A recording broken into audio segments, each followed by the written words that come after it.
Magandang gabi, Bagong Pilipinas. Narito ang Police News Express sa oras na ito. Binigyang linaw ni Police Major Catherine De La Rey, Chief Public Information ng Police Regional Office 11, ang paggamit ng helicopter ng PNP sa gitna ng operasyon sa KOJC compound sa Davao City.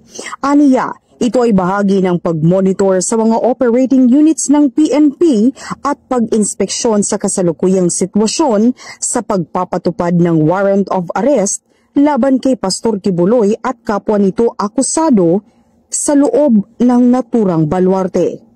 The brief flying of helicopter around the vicinity of KOJC compound provides aerial view and monitoring to the PNP operating units on the ground as part of the ongoing service of warrants of arrest can be compared to that of a drone with the purpose of conducting aerial inspection and to have a bird's eye view on the situation on the ground.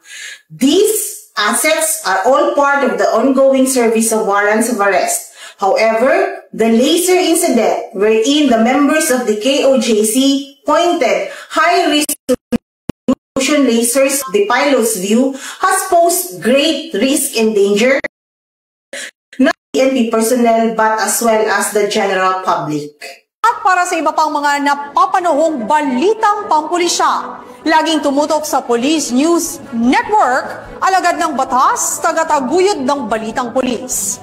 Ako po si Patrolwoman Melanie Mapa para sa Police News Express.